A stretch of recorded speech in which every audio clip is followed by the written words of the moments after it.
Hola, ¿qué tal, gente? Bienvenidos a Educa con Amor. Hoy vamos a presentar una entrevista, la cual le hicimos a la psicóloga Flor de María Huarcaya Soto. En esta entrevista, ella nos aclara muchas dudas sobre el maltrato infantil. Ella nos va a responder muchas dudas, las cuales nos van a ayudar a entender mucho más la problemática. Así que acompáñanos.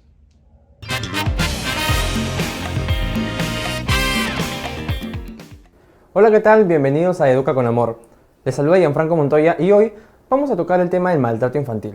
En esta oportunidad nos está acompañando la psicóloga Flor de María Huarcaya Soto, quien nos va a responder unas preguntas sobre el tema. Hola, Flor de María, ¿qué tal?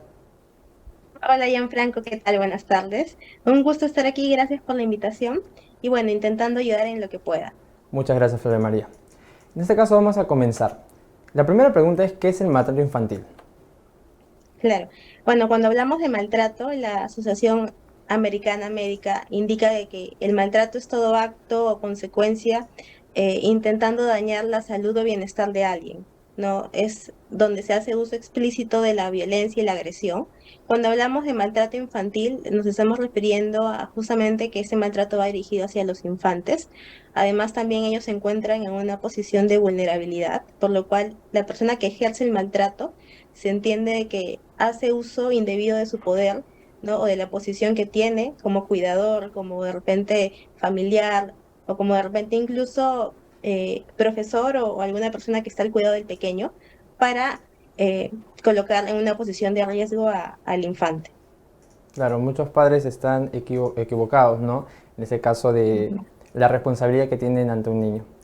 Por ello quería también preguntarte qué diferencia hay entre castigo físico y entre maltrato. Ujú. Bueno, el castigo físico forma parte de los mecanismos por los cuales se impone el maltrato, ¿no? Hacia los infantes. Sin embargo, dentro de nuestra cultura se utiliza mucho el castigo físico para poder educar o para poder incluso generar ciertos cambios en los comportamientos de los pequeños, ¿no? Una diferencia está en que el castigo físico puede ser incluso muy sutil en algunas ocasiones, como por ejemplo lo que a veces los padres justifican mucho como de repente un jalón de orejas, una palmada, pero estamos yendo contra incluso el infante, el pequeño. Él jamás nos ha dado el permiso para colocarle incluso como que esta, esta voluntad que tenemos frente a él. Entonces, si bien forma parte del maltrato, también a veces se lo entiende aparte, como a veces una forma que se ha normalizado mucho para poder educar a los pequeños. Claro, como también hemos podido tener conocimiento, hay muchos casos, ¿no?, que se presentan de maltrato infantil. En ese caso, niños que sufren violencia, quizá también maltrato verbal, ¿no? Y por ello también queremos preguntarte, ¿de qué manera el maltrato afecta en el desarrollo del niño? Ujú. Bueno, va a depender mucho en realidad del tiempo y de la gravedad del maltrato. Es muy, muy variable en realidad, pero podemos hablar inclusive de cambios dentro del sistema nervioso. Por ejemplo, un pequeño que de repente está sometido al miedo por las conductas de sus cuidadores, justamente dentro de la arquitectura cerebral que los pequeños están desarrollando, se van creando ciertas rutas cerebrales que hace que incluso lo predispongan a tener más adelante problemas de ansiedad, problemas de depresión, ¿no? Inclusive más adelante también cuando estamos hablando de las etapas escolares, problemas para relacionarse con sus pares, problemas de autoestima también, más adelante cuando ya entran en la etapa de la adolescencia, problemas para relacionarse con el sexo opuesto, de repente con el mismo sexo también. Entonces, estamos hablando en realidad de una gama alta. Otro de los problemas bastante importantes que podemos encontrar es el trastorno de estrés postraumático, que es justamente un trastorno de ansiedad frente a situaciones muy adversas, ¿no? Donde inclusive estamos hablando de flashback, de problemas inclusive disociativos, ¿no? Son problemas que en realidad uno a veces considera que únicamente pasan en ambientes muy disfuncionales, pero inclusive los maltratos que uno puede considerar más sutiles también tienen repercusión en la parte emocional del sujeto y del niño en este caso. Entonces, como te menciono, depende mucho del tiempo, de la gravedad, de otros factores también, si de repente el pequeño también se encuentra en una situación socioeconómica de riesgo también, o de repente dentro de la familia hay otros familiares que también tengan otros problemas emocionales y que en este caso también puedan de cierta manera influir en el pequeño. Entonces va a depender mucho, pero si te das cuenta, es bastante grave lo que estamos hablando, ¿no? Claro. Y bueno, en base a la respuesta que nos acabas de dar, ¿crees que el nivel socioeconómico influya en el maltrato infantil? Es un factor de riesgo, según inclusive las estadísticas que se está revisando, porque pasa que cuando se está en una situación socioeconómica de, digámoslo así, precaria, se tiene, por ejemplo, poco acceso al sistema de salud. Imagínate que de repente el pequeño esté en una situación de vulnerabilidad, cómo poder de repente brindarle el bienestar que necesita. O sea, ahí también como que lo sometemos a un estrés innecesario. Entonces también influye, incluso se ven bastantes casos de niños con problemas de ansiedad, de depresión, y cuando uno revisa inclusive de cómo están las condiciones dentro de casa, uno se da cuenta de que hay ciertos problemas, al menos a nivel socioeconómico. También incluso cuando hablamos de nivel socioeconómico, también hablamos el lugar donde este niño crece. Si estamos hablando de repente centros poblados donde los niveles de salud están muy inaccesibles, también vamos a encontrar casos donde inclusive el menor está expuesto a pandillas, de repente también a personas que consumen algún tipo de drogas, lo cual lo hace inclusive mucho más vulnerable a esto, ¿no? De repente, si bien no de repente ser como que agredido por parte de sus cuidadores dentro de casa, pero sí por parte de la sociedad o del barrio o del vecindario donde Claro, se encuentre. Entonces correcto, también es un peligro, ¿no? exacto. Y entonces, bueno, en base también a esta respuesta, ¿cómo crees tú que nosotros o la sociedad podría cambiar esa cultura de crianza que tenemos? Ujú. Creo que podría cambiar mucho, inclusive cuestionando la cultura de violencia que tenemos, porque muchos padres, inclusive cuando llegan a consulta, empiezan a hablar de los métodos que utilizan para inclusive cuidar a los pequeños o educarlos. Y uno va escuchando inclusive cosas que puede para otras personas sonarle demasiado sutiles o de repente inofensivas, pero repercuten mucho en la parte emocional del pequeño. Creo que cuestionar mucho al punto en el que llegamos para educarnos. Creo que vivimos en una sociedad bastante adultocentrista donde creemos que, por ejemplo, si el pequeño está haciendo una rabieta en el centro comercial, me está haciendo a mí como adulto pasar un mal rato, pero en realidad el pequeño es el que está pasando el mal rato. Yo debo ser la persona que sea encargada de poder regular a este niño, ¿no? Yo ponerme en su misma condición, bajarme, por ejemplo, agacharme para poder hablar con él. Siempre creo que teniendo esta visión de ser muy empático, muy compasivo, muy amable con la infancia, cosa que hemos dejado por normalizar tanto la violencia, en realidad, por creer que se eduque en base a los golpes, en base a la violencia y que no hay otro camino. Creo que revisar mucho eso, que hay más opciones en realidad, no solamente las que de repente nos han inclusive enseñado a nosotros. Poder revisarnos mucho como sociedad, también las creencias que están en torno a esto. Inclusive si hay algún tipo de duda sobre lo que yo estoy haciendo con mi pequeño, acudir con algún profesional que me pueda orientar. Creo que siempre hay opciones, sin embargo, a veces se las da por sentado, ¿no? Claro. Mira, te cuento que hace no mucho tuvimos un reportaje, ¿no?, en la calle. Hicimos muchas preguntas, en las cuales muchas personas estaban en contra del maltrato infantil, pero también habían personas las cuales nos mencionaban que ellos aplicarían, ¿no?, las formas en cómo los criaron a ellos. Un señor ya mayor nos comentaba, ¿no?, que él tenía o sufría también, se podría decir, maltrato, pero él ahora, de grande, nos dijo que le había servido para la persona que es en el momento. Eh, por ello, quería preguntarte a ti, ¿cuál sería o cuáles serían las maneras correctas en las que nosotros podemos corregir a los niños, ¿no? En este caso, corregir su conducta sin ejercer la violencia.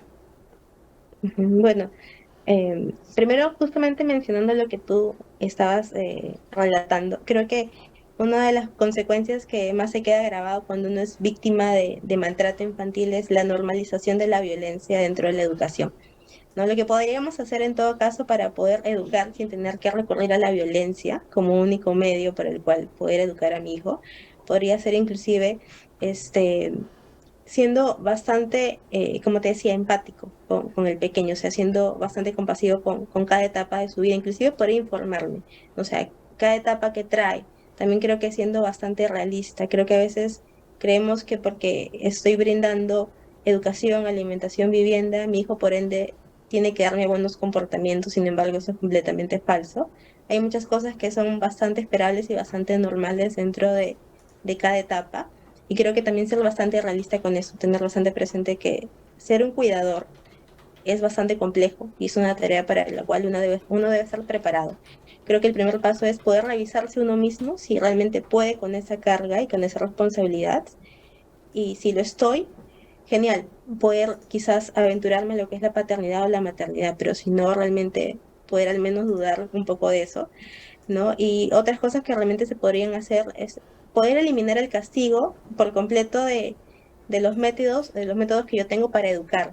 No creo que puedo educar inclusive explicando mucho, siendo bastante informativo con el pequeño.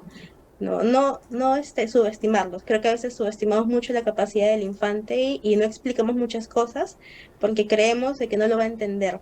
Pero sí pueden entenderlo, tienen la capacidad para hacerlo. Claro, hay que usar un lenguaje adecuado, por ahí también darles la información únicamente necesaria, tampoco sobreabrumarlos de tantas cosas, pero creo que si dejamos de subestimarlos también va a ser un paso importante para poder tener más recursos, al menos para poder criar al pequeño.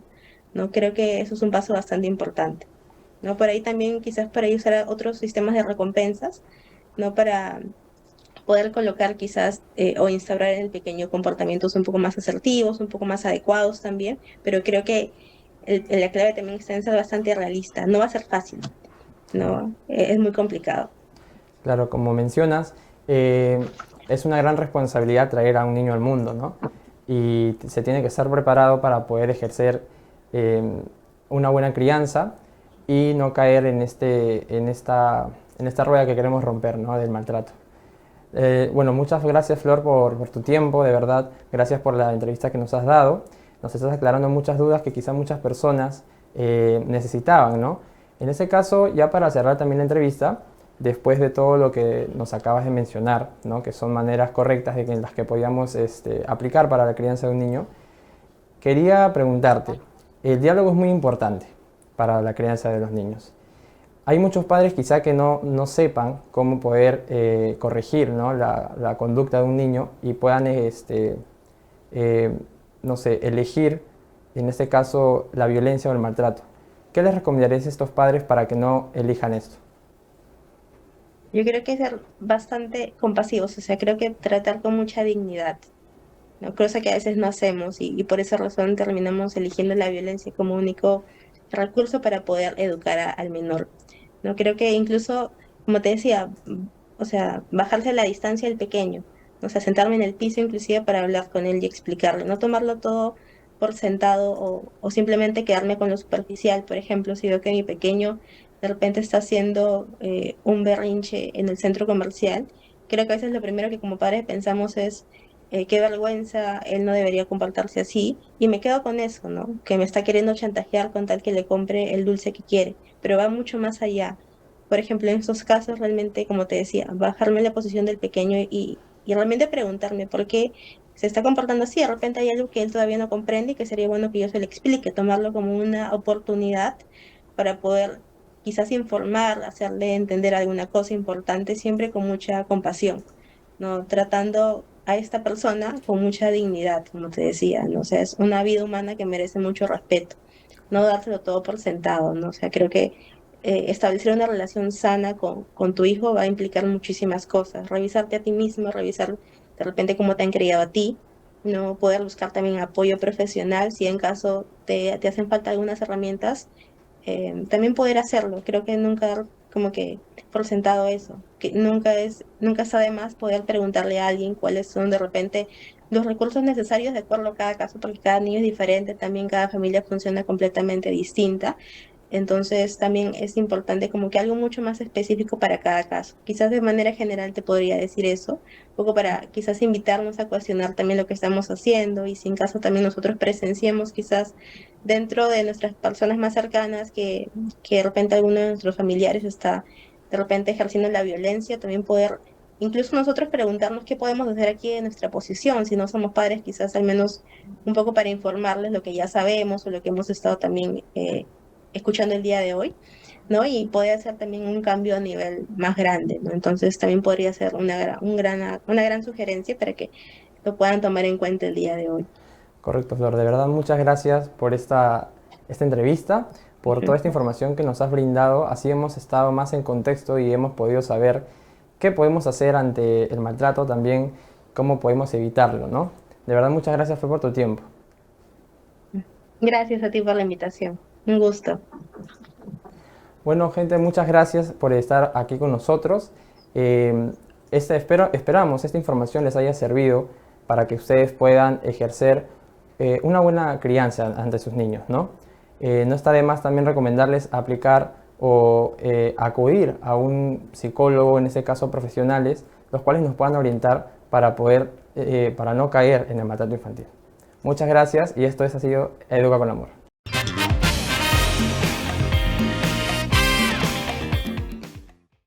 Interesante la entrevista con la psicóloga. Nos podemos dar cuenta que la información de un profesional siempre va a ser la mejor. En este caso, ella nos resolvió muchas dudas, nos dio consejos y también tips y la manera correcta de corregir a nuestros hijos. No te pierdas el siguiente programa de Educa con Amor para que te informes más. Hasta luego.